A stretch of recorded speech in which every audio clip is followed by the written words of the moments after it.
কথা হচ্ছে যে যেহেতু কম্পিটিশন বাড়ছে আপনাদের ভাইবা পরীক্ষাটা কিন্তু ভালো মতো দিতে হবে। যাদের কলেজ লেভেলের ভাইবা বাকি আছে আপনারা একটু ভালোভাবে ভাইবাটা দেওয়ার চেষ্টা করবেন। কারণ এত দূর পর্যন্ত এসে এখান থেকে যদি আপনি বাদ পড়ে যান তাহলে এর থেকে আসলে কষ্টের আসলে আর কোনো কিছুই থাকে না। হ্যালো এভরিওয়ান, আশা করি সবাই সুস্থ আছেন এবং ভালো আছেন। আর একটা নতুন সেশনে আপনাদের সবাইকে স্বাগতম জানাচ্ছি। ১২তম শিক্ষক নিবন্ধন প্রার্থীদের কিন্তু ভাইবা চলমান আছে। আশা করছি আমরা মে মাসের মধ্যে আপনাদের এই ভাইবাটা কমপ্লিট হয়ে যাবে। এই ভাইবা কমপ্লিট হওয়ার পরেই কিন্তু আপনাদেরকে একটা ফাইনাল রেজাল্ট প্রকাশ করবে। আপনাদের জন্য একটা ফাইনাল রেজাল্ট প্রকাশ করবে হচ্ছে এনটিআরসিএ। অর্থাৎ আপনারা যারা ভাইবা পরীক্ষায় উত্তীর্ণ হবেন আপনাদের জন্য একটা ফাইনাল রেজাল্ট প্রকাশিত হবে। আজকে একটা বিষয় নিয়ে আলোচনা করছি, যেটা হচ্ছে কি আপনাদের যে ভাইবা ফলাফল প্রকাশিত হবে, অর্থাৎ আপনারা যে ফাইনাল যে রেজাল্ট আছে সেটা পাওয়ার পরে আপনাদেরকে কিন্তু জাতীয় মেধা তালিকা অর্থাৎ কম্বাইন্ড ন্যাশনাল মেরিট লিস্টে কিন্তু আপনাদেরকে সংযুক্ত করা হবে। সেখানে অর্থাৎ আমি এই বিষয়টা একটু বুঝিয়ে বলি, যারা এবার প্রথমবার হচ্ছে যে ষষ্ঠ গণবিজ্ঞপ্তিতে আবেদন করতে যাচ্ছেন। জাতীয় মেধা তালিকা বলতে বোঝাচ্ছে অর্থাৎ প্রথম নিবন্ধন থেকে শুরু করে ১৭তম নিবন্ধন পর্যন্ত এখন পর্যন্ত যারা যে প্রার্থীরা অর্থাৎ যে প্রার্থীরা হচ্ছে নিবন্ধন পরীক্ষায় ফাইনালি উত্তীর্ণ হয়েছে তাদের হচ্ছে যে তাদের সহ এবং আপনাদের ১৮তম সহ একটা জাতীয় মেধা তালিকা কি করা হবে, প্রকাশ করা হবে। অর্থাৎ সেইখানে আপনি কত নম্বর পজিশনে আছেন সেটা কিন্তু আপনি দেখতে পারবেন এবং একটা আইডিয়া করতে পারবেন যে আপনার চাকরি পাওয়ার সম্ভাবনাটা কতটুকু থাকবে। হ্যাঁ, কারণ এখানে হচ্ছে যে কম্বাইন্ড মেরিট লিস্ট হচ্ছে একদম প্রথম থেকে শুরু করে সবাই একসাথে সংযুক্ত আছে, অর্থাৎ আপনি এখন কোন নাম্বার পজিশনে আছেন সেটা কিন্তু আপনি দেখতে পারবেন। তো আজকে আমরা দেখব কিভাবে আমরা এই কম্বাইন্ড মেরিট লিস্টটা দেখতে পারবো এবং কিভাবে এখান থেকে আমাদের মেধা তালিকাটা আমরা কি করতে পারবো, আমাদের মেধা তালিকায় আমরা কত নম্বর পজিশনে আছি, আমাদের অবস্থানটা আমরা ক্লিয়ার করতে পারবো। ঠিক আছে, তো এখানে যতগুলো লিঙ্ক ব্যবহার করা হবে সেগুলো আমি সবগুলো হচ্ছে ডেসক্রিপশন বক্সে লিঙ্কগুলো দিয়ে দিব, সেখান থেকে গিয়েও আপনি দেখতে পারবেন। তো প্রথমে একটা জিনিস দেখেন, সামনে কিন্তু ষষ্ঠ গণবিজ্ঞপ্তি আসছে। এখানে কিন্তু এই যে সাইকেল 6 দেখা যাচ্ছে, অর্থাৎ আপনাদের যে কার্যক্রমগুলো আছে সেগুলো কিন্তু এই সাইকেল 6 এর মধ্যেই থাকবে। অর্থাৎ এখানে আপনারা শূন্যপদ তালিকা থেকে শুরু করে যত কার্যক্রম আছে সবগুলো আপনারা সাইকেল 6 এ দেখবেন।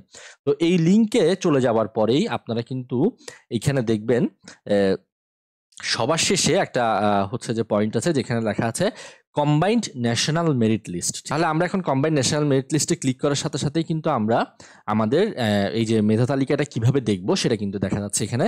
তো এইখানে প্রথম হচ্ছে আপনাকে চয়েস করতে হবে আপনি কি কোন লেভেলের জন্য আপনি আপনার এই যে মেরিট লিস্টটা দেখতে চাচ্ছেন।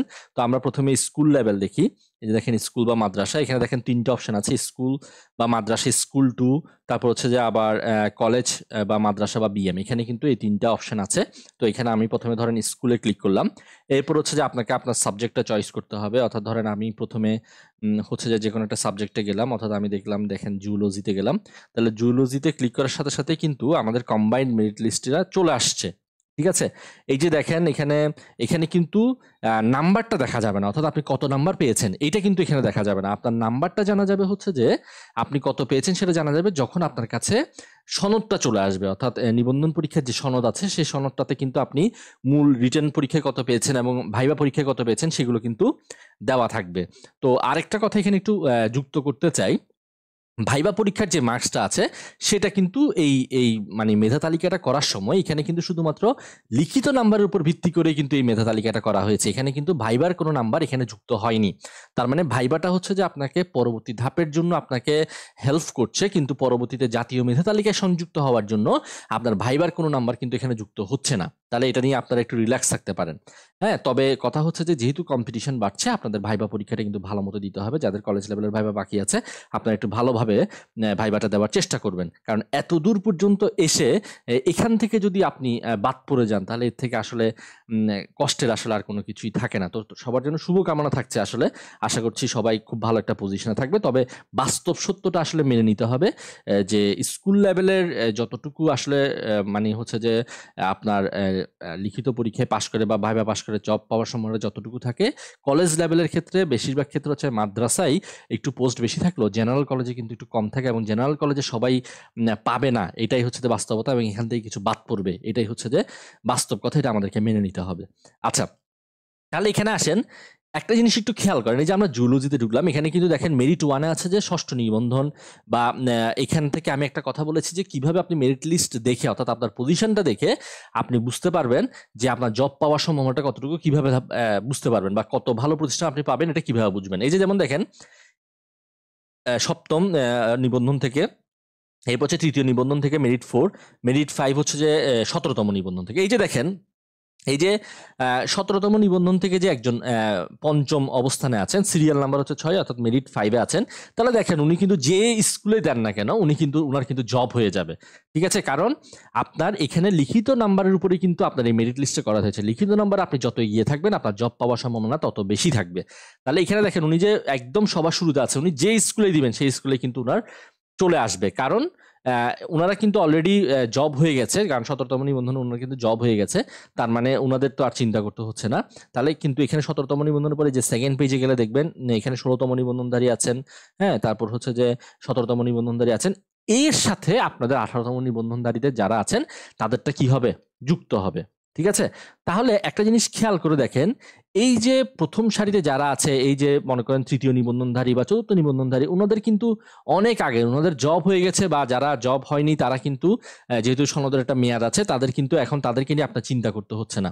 আপনি কিন্তু এই যে মেরিট লিস্টে আপনি এটা দেখেই বুঝে যাচ্ছেন, হ্যাঁ, এখানে যেমন দেখেন 12তম এগুলো ম্যাক্সিমাম না, এগুলো সবার জব হয়ে গেছে বা যারা আর জয়েন করেনি তাদের থেকে কিন্তু এই লিস্টটা আছে, ঠিক আছে? এই যেমন এই 17তম এগুলো কিন্তু পেয়ে যাবেন। তার মানে আপনি এইটা দেখে বুঝতে পারবেন 18তম নিবন্ধনধারীদের মধ্যে আপনি কত নাম্বার পজিশনে আছেন, হ্যাঁ। তাহলে আপনি যদি 400, 500, 1000, 2000, হ্যাঁ, এটা দেখে কিন্তু আপনার পজিশনটা কত নাম্বার আছে সেটা কিন্তু আপনি বুঝতে পারবেন। তখন আপনি বুঝতে পারবেন যে আপনার জব পাওয়ার সম্ভাবনাটা কতটুকু আছে, হ্যাঁ। এইভাবে আরেকটা সাবজেক্টে যাই, যেমন দেখেন একটু কম্পিউটার সায়েন্সের দিকে যাই। তাহলে কম্পিউটার সায়েন্সে এখন হচ্ছে শুধু 452 কোডে পরীক্ষা হয়েছে। তাহলে 452 কোডে যদি আমরা যাই তাহলে আমরা, আচ্ছা, এর আগে কিন্তু আমাদেরকে এখানে লেভেলটা পরিবর্তন করে নিতে হবে, কলেজ লেভেল।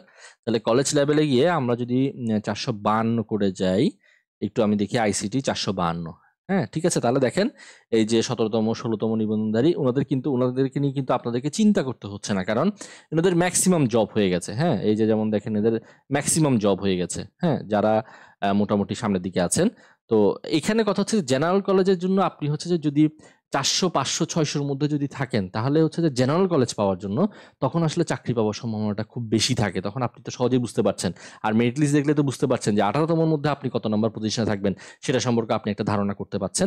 তো এগুলো নিয়ে আমি আরো বিস্তারিত আলোচনা করব। আপনাদের যদি এই ধরনের ইনফরমেটিভ যে ভিডিওগুলো আছে এগুলো যদি আপনাদের ভালো লেগে থাকে অবশ্যই কমেন্ট সেকশনে কমেন্ট করে জানাবেন। তাহলে হচ্ছে যে আমি বুঝতে পারবো যে আপনারা কোন টপিকগুলো নিয়ে জানতে চাচ্ছেন বা কোন বিষয়গুলো নিয়ে জানতে চাচ্ছেন। এই বিষয়টা বুঝা গেছে, তাই না? তাহলে এইভাবে কলেজ লেভেলে আমরা একটু বাংলার দিকে যাব, যাতে যেমন দেখেন সামনে হচ্ছে যে বাংলা দিয়ে হচ্ছে যে ভাইবা শুরু হবে, তাই না? তাহলে বাংলাতে যদি আমরা যাই, বেঙ্গলিতে যদি আমরা যাই 401 কোডে, তাহলে দেখেন এই যে প্রথম পেজে যেমন এদেরকে নিয়ে আপনার প্রথম 9 জন এদেরকে নিয়ে ভাবতে হচ্ছে না, এদের জব হয়ে গেছে বা চাকরিতে জয়েন করেনি। এই যে 17তম হচ্ছে নূরবানু আক্তার, ওনার কিন্তু যে কলেজে দিবেন আপনি সেই কলেজে কিন্তু চাকরি হয়ে যাবে, ঠিক আছে? তো জেনারেল কলেজের জন্য আসলে যত আগে থাকতে পারবেন তত বেটার। এই যেমন এই যে 17তম। আর আরেকটা জিনিস হচ্ছে কি জানেন, আমি কিন্তু আপনাদেরকে আগেও বলেছি, আরেকটা জিনিস হচ্ছে যে এই যে মেধা তালিকা দেখছেন 15তম নিবন্ধন থেকে 16তম নিবন্ধন থেকে কিন্তু পরিবর্তন হয়েছে। 15তম নিবন্ধনে এখানে এই মেধা তালিকা থেকে যে কেউ আবার হচ্ছে যে কি আবেদন করতে পারতো গণবিজ্ঞপ্তিতে, ঠিক আছে? তো আপনাদের তো সেই সমস্যাটা হচ্ছে না। এখানে হচ্ছে যে আপনাদের 17তম এবং 18তম এই দুইজনের মধ্যে হচ্ছে যে কম্পিটিশনটা হবে। তো এখানে যে এই যে 17তম দেখছেন, এই যে শুরুর দিকে 17তম যত দেখছেন এদের সবার চাকরি হয়ে গেছে, এবং বাকিদের তো আপনার চিন্তা করতে হচ্ছে না, বাকিরা তো আর আবেদনই করতে পারবে না, তাই না? তাহলে এই যে 17তম এদের কিন্তু চাকরি হয়ে গেছে। তাহলে যত আপনি মেরিট লিস্ট কাছে থাকবেন ততই আপনার চাকরি পাওয়ার সম্ভাবনাটা কি থাকবে, বেশি থাকবে, ঠিক আছে? তাহলে এই যে যেমন দেখেন বাংলার মধ্যে নিবন্ধনধারী আছে 19,757 জন প্রায় নিবন্ধনধারী আছে, ঠিক আছে?